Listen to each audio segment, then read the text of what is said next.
नमस्कार, मैं हूं ऐश्वर्या और आप देख रहे हैं CGNN लाइव। छत्तीसगढ़ विधानसभा चुनाव के बाद भाजपा को सत्तासीन हुए करीब 20 माह का समय हो चुका है। मुख्यमंत्री विष्णुदेव साय ने 13 दिसंबर 2023 को शपथ ग्रहण किया। उनके साथ 12 मंत्रियों को शपथ लेना था, लेकिन राजभवन में मुख्यमंत्री सहित कुल 12 मंत्रियों ने शपथ ग्रहण किया। यहाँ एक मंत्री कम हो गए। इसके बाद साय कैबिनेट के सदस्य बृजमोहन अग्रवाल को लोकसभा चुनाव मैदान में उतारा गया और मंत्रिमंडल में मुख्यमंत्री सहित कुल मंत्रिमंडल का आकार कम होकर 11 हो गया।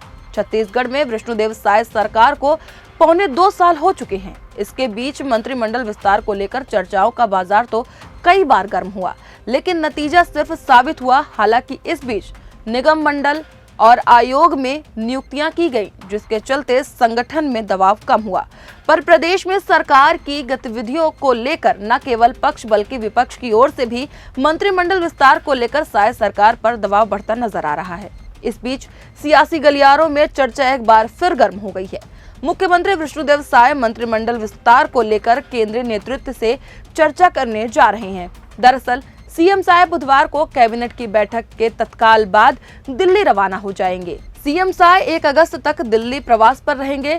इस बीच गृह मंत्री अमित शाह और भाजपा अध्यक्ष जेपी नड्डा से उनकी मुलाकात और चर्चा होनी है।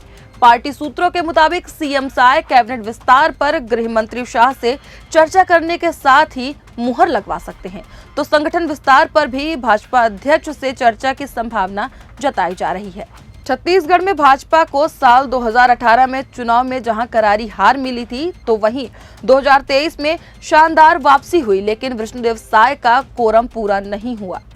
सरकार की मंशा को सवाल के कटघरे में खड़ा करने वाली साबित हो रही। हालांकि साय सरकार ने जनहित की योजना और मोदी की गारंटी को पूरा करने में किसी तरह की कसर नहीं छोड़ी। पर प्रदेश की जनता ने जिस विश्वास के साथ भाजपा के पक्ष में वोट किया, वह जनप्रतिनिधि चुनाव विधानसभा तक पहुंचाया गया। उन्हें सरकार में जिम्मेदारी नहीं मिलने की वजह से प्रदेश में लोगों का विश्वास कमजोर नजर आ रहा है। गौर करने वाली बात है कि छत्तीसगढ़ में सांसदीय सचिव की परंपरा भाजपा सरकार के दौर से शुरू हुई, लेकिन डॉक्टर रमन सरकार ने 13 मंत्रियों के साथ 13 सांसदीय सचिव भी नियुक्त किए थे। वहीं साय सरकार में मंत्रिमंडल का कोरम ही पूरा नहीं हो पाया। ऐसे में जिन विधायकों को संसदीय सचिव पद मिलने की अपेक्षा थी, उस पर भी पानी फिर गया। हालांकि मौजूदा सरकार के कार्यकाल को अब भी 3 साल बाकी है, जिसके लिए मंत्रिमंडल में विस्तार करते हुए सांसदीय सचिवों को नियुक्त कर भावी राजनीति को आसान किया जा सकता है।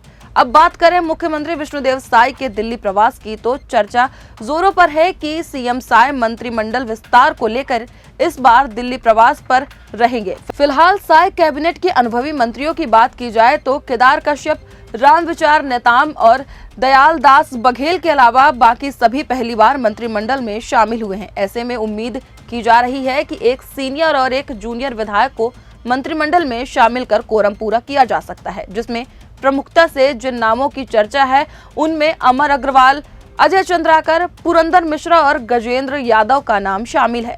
विधानसभा में अब तक संसदीय कार्य मंत्री का पद रिक्त है, जिसे लेकर पूर्व मुख्यमंत्री भूपेश बघेल भी सवाल खड़े कर चुके हैं। यहां तक कि उन्होंने मुख्यमंत्री विष्णुदेव साय से भी संसदीय कार्य मंत्री की आवश्यकता पर चर्चा की है। बहरहाल विष्णुदेव साय कोरम पूरा करने के लिए कितना जोर लगा पाती है, कब तक मंत्रिमंडल का विस्तार हो पाता है, इन सवालों का जवाब भविष्य के गर्भ पर छिपा हुआ है। इस गंभीर विषय पर आपकी क्या राय है, हमें कमेंट करके जरूर बताएं। साथ ही वीडियो को लाइक करें, शेयर करें और चैनल को सब्सक्राइब करना ना भूलें।